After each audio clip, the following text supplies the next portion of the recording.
DJ Easy. DJ Easy. DJ Easy. DJ Easy. DJ Easy. Right, we're here with the one and only multi-award-winning DJ EZ. How's it going, mate? You alright? I'm fine, man. I'm cool. Good, good. Now, you've been on top of the game for so long, but obviously there was a time when you were just a snotty-nosed kid with a set of decks. Yep. How did you become a DJ, and how did you get into garage? Well, I started DJing 13 years of age, not with decks, but just one deck and a tape deck. Yeah. So I used to mix like. I have one with pitch and one without. You see, on the tape decks, right, you got this little pinch roller, and if you squeeze it, it changes the pitch. You didn't know about that, did you? You didn't know about that. Yeah, so that's how I got into mixing, really. So you just started off from there. Any influences or?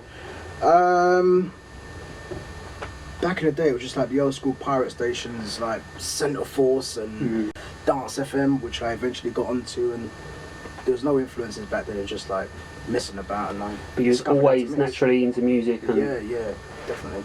You mentioned in Pirates there, you were a legend on Freak, but then you stepped up the game a bit and become a Kiss DJ. How did that all come about? It all came about with just like a few guest appearances on like Steve Jackson's show and guest appearances. Big up like, Jackson, that show was big. Big him up, the morning glory, big up the morning glory. Yeah, so a few guest appearances on there, Bobby and Steve as well, and a few guest appearances on the old Tough Jam show as well. And then I got to cover Tough Jam show one time, and then it just like progressed from there. Snowballed from there. Yeah, just they gave me a show. Never looked 2 back. till 4 in the morning, you know. And then Was that your first show? first show, yeah, Monday night, Tuesday morning, 2 till 4. Yeah. Stepped up the game then. Now you really are a big influence in the scene. During the commercial height of the scene a couple of years ago, if you played a record, you knew that record was going to sell in the shops. That must have been a weird feeling. Well, I think I just got an air for it, really. Yeah? Yeah. You just know, innit? You just know. So you think it was more about good tunes and rather than what you played sold? I think, I don't know, some of the tracks that I played and people that label it as like, I actually broke it. I think they would have broken anyway. Say for example the Daniel Bedingfield. But that's being modest though, because no one was really spinning the Bedingfield thing. But maybe I am being modest. Yeah, maybe I am. Because you made him a career. You weren't going nowhere. Let's get it on record. Daniel owe me some money. Daniel owes you some royalties. Yeah. You should have signed the publishing. Yeah. So did you ever get selective about what you played because of that? Like especially after Daniel broke and went to #1, did you ever start thinking, well, boy, maybe I should be playing, you know, some of my tunes more or some of this? Yeah, I did. I played a few more of my tunes, and I got grief after that. As soon as like the Daniel Bedingfield thing came about, it was like every producer's on my case, and I even got like, you know what I mean, a few threats as well. Serious? Yeah. Threats? To that extent, yeah. What, play my tune or this will play happen? my tune or else. Serious? Yeah. Wow. And like, the show was getting quite big as well. I had Saturday night, 7 till 9, like slap bang in the middle of the weekend. Massive show. Prime time. It was really a lot of pressure then. I actually prefer it now. It's a bit more easygoing, more flowing. But back then, mate, you just don't know. And you're hearing this first as well, man. You're hearing this first. Yeah, the pressure got to easy. It was pressure, a lot of pressure, man. A lot of pressure. So tell us about your productions for a minute. It started off with the intros, of which you got about, what, 40? 10. You've got more than 10. You've got more than 10. I know you've got more than 10. Yeah, there's more than 10, but you know of 10. I only play 10 out. Is that how you started producing? You just thought, I'll make an intro for myself, and then obviously your style kind of got around in the clubs? I was producing way before I was into garage. I've done like a few old hardcore bits. And really? Yeah. Anything on vinyl? Yeah, some vinyl, yeah. You might get to hear it one day. I'm gonna hunt them down now. What was the name? Yeah, I'm gonna tell you. I'll tell you when the camera's closed. So you started off with the intros, well, the hardcore stuff, and then obviously intros had a massive impact on the scene when you was playing out and stuff around the clubs. And then you started the label, Zed Recordings. Yeah, started Zed Recordings. Put out 1 EP on there, 4 tracks. Went quite well. Sold about 5,000 to 6,000, which is not bad for the first release, and not really a lot of push on it, and not really like being a well-known producer. So that's quite good. So after that, I got a phone call from what's his name, Joey Negro's label, Oh, okay. Z Records, Right. and That was my next question, actually. Yeah, Why did yeah. it terminate? yeah, Z Records, and done the right thing and just said, you know what, I'll change your name because you're like Z Records. The genre's a bit close as well. He does like soulful house, funky house. Yeah, so it was something Just you do get the to. right thing, you know, just change it. So One Recordings is now your label. One with an N at the front. One with an N at the front. Yeah. None. No, I've done about 3 releases on there. I am planning to do some more, but right now the DJing thing is just hectic. Yeah. Booking's still pouring out, mate. You know. So no plans to go back in the studio Oh yeah, soon, or yeah. I've got bits like ready to go. you've been slack, man. You know there's a demand for your stuff. You know that. Not a great demand, especially like the MP3 market. Is it gonna sell? You know, you're gonna press up 500 and is it gonna sell? Did you ever think about releasing your intros? Because I think it was number 10 was the Number 6. Was that 6? Number 6, yeah. God. And that took actually like half hour to make. But you know, did you ever think about releasing that? Because that, I swear, if you'd have released Again. that would have sold about 10,000. Again, there was a lot of pressure for that as well. One side was saying, no, keep it for yourself. One side was saying, you know what, that's going to make money. That could possibly chart if you put the right thing on it, the right MC or the right vocalist. True. Another missed opportunity, really. Because I'm not going to do it now. It's not the right time. It might work still now, Yeah. but not back then.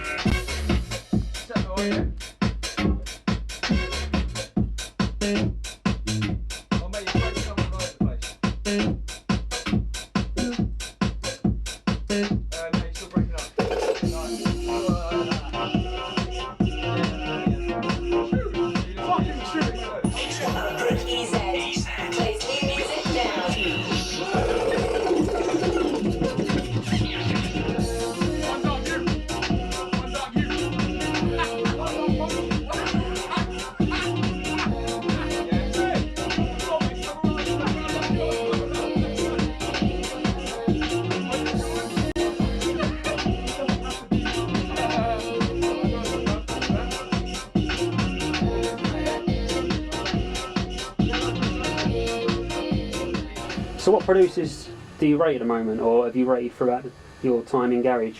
Well, you know I'm a big fan of Todd Edwards, big fan of MJ Cole. Is it true you got a Todd shrine in your house? I've heard you got a shrine to him where you pray every day. Yeah, of course, man. Of course. Ode to Todd. No. No, just like a big fan. I think he actually got me into Garage, really. Really? Yeah, because like from the hardcore transition over to Garage, I heard like one of his EPs on Nervous Records. Yeah. Like, I was like, yeah, this is feeling this, and then it just. I mean, you definitely play what you feel. You definitely, you know, you ain't scared to drop a Todd Edwards in Sidewinder and that. And I think a lot of people. Yeah. Oh like, yeah. you know, I respect kill you for crowds that. of it. Yeah. Like 1 or 2 heads be like, yeah, but the majority is like, What's he doing? yeah, but I still got to support him, man. That's, you know. That doesn't bother you, no? No, not at all. Because you know you can mash up the rave if you want to with the next tune. When you come out to Todd now, it's just like, that's what you're waiting for. Yeah, do you know what I mean? So what about DJs or MCs? Any you like to hear? Any particular favourites you see on the fly and you think, oh yeah, I like mine listening to their set after I finish mine or whatever? Or MC you prefer to work with? DJ wise, I don't really hear any other DJs because, like, one, where I live, you can't get no pirates. Number 2, Norway. Huh? Norway. Number 2, when I finish my sets, I just shoot straight out the door. I don't stick around because there's too many people asking This, that, and the other, giving you stupid tunes. questions and like giving me tunes, and you know, I don't mind the tunes thing, but just like ridiculous questions, so it just gets a bit annoying sometimes. Would you get asked? You name it. How'd you mix? Serious? How do I get into it? If I give you my mixtape, can you sort out a show on Kiss? Blah blah blah blah blah. But it wasn't that easy to get on here, you know what I mean? So it's just like a lot of questions, man. We know you got power, but that's quite a lot. That's asking quite a lot, isn't it? Yeah. I've actually made up a crew. They're called the PCF crew. That's people that chat fart. You know what I mean? So there's a few of them out there. The crew is massive. Okay, tell us about the venture with Warner, Pure Garage. How did that come about? It's obviously been a massive success since it started. But how did you get involved in that? Apparently, I was shortlisted against 3 other DJs by Warner Music to mix their new compilation called Pure Garage. I was chosen, and That's it. The rest is history. Yeah. But what, 6, 7 of those now? Yep. And another one on the way. And plus the platinum and the classics. Yep. Loving it. Classics, forward to the floor, bass breaks and beats. Yep. And we've got another one on the way. So you absolutely run Iron Apple whenever you're out there, especially the last few years in the height of Iron Apple, say 2001, 2002. Clubs were fighting for you to be exclusive to their clubs. Didn't know that. Don't tell me you didn't know that. But you eventually teamed up with Gas for your night. Is that Uncut? Yeah, that was 2003. That was Gas Club. What made you choose that venue? With me, I like Money. Oh, shut up. Do you know what? You see? No. You know what? I'll be honest, right? I heard some crazy figures floating around. Did you? EZ exclusive for the summer. Yeah, so did I as a well. lot of zeros. That's what I was hearing. That's what I heard. That's what I heard. A lot of zeros as well. Yeah. And like, no, you're supposed to hear it from the horse's mouth. So it was 6 zeros. Okay, so no, it wasn't. I like small, intimate clubs really, like over like big clubs. Like Gas Club in London was one of my favourite clubs. So. But you know, you could have filled a bigger club out there. And took more on the door. Definitely, but the door wasn't my concern. I just had my fee, and that was it. It wasn't about the money thing really. Just like the system, did it feel right? I'm there every week, so it's got to be right. I mean, how did you cope with that? Did you come back and forth and stuff? It was like a Sunday, Monday, Tuesday thing. Sunday was like Iron Apple. Monday was Pathos. Tuesday was Falaraki. Jesus. And then back home, do it all again. Every week. So that was a tiring summer. Yeah, man, I got loads of air miles, mate. but worthwhile, yeah? Oh, yeah. Definitely worthwhile. Had to be. Was it you pulling power out in Iron Apple that made you set up your own night in London? Because obviously you must be aware that people book you because you're going to fill the club. That's what I've heard.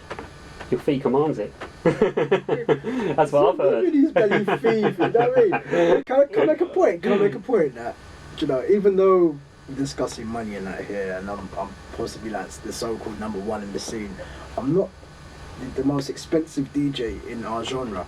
Really? No, I'm not the highest paid in our genre, so that might, you know, just tone things down a bit. You know? It's going to set tongues wagging there, you know that? Yeah.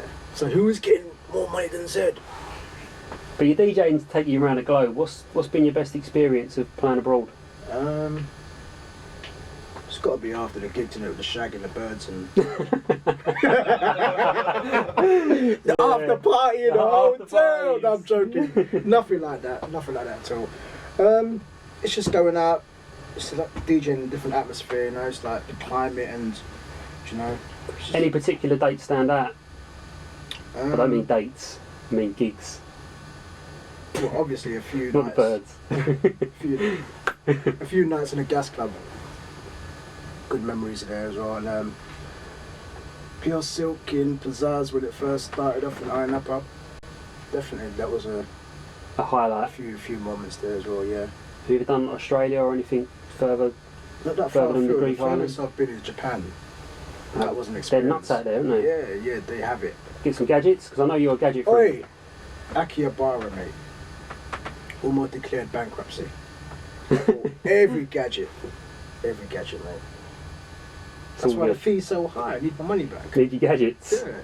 You never seem to drift from one style to another. You always kind of play a mixture of garage, if you like, whatever we're going to call it. Yeah.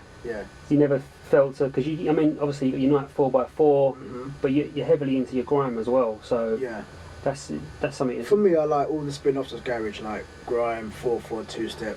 I love playing, and I'll play every single style of it. So, you know, I'd never leave garage for nothing. No. Even though I am gonna go down the funky house route and like go back to. But you've always done that. Yeah, That's the genre that I started off with was like, you know what I mean, old house, like the classic house and that. But garage, I'll never leave it because, you know, it's good news. I owe it to the people, man. You know? They made me where I am today. So what's the future for EZ? What's the future hold? The future.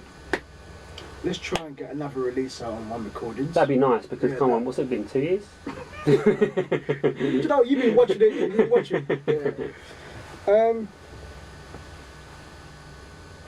A few more nights. Future. Any personal goals that you'd like to achieve within your in DJing or producing? Anything? Any targets you've set yourself? Yeah, I want to try and play a bit more, sort of like internationally, rather than just like the UK. Yeah. You know what I mean? So I'm finding like a few like old garage DJs are like playing out in like Australia and Canada, and I'm thinking, hello, what about me? You know what I mean? I'd love to spread my sound Yeah. that far afield. Right, time for the quickfire round now. Yeah, this is before we go, Zed. Okay. Take a drink. 2-step or 4/4? Oh, Jesus. Quick. 4/4 has got more energy. Chop or fade? Chop. MCs or no MCs?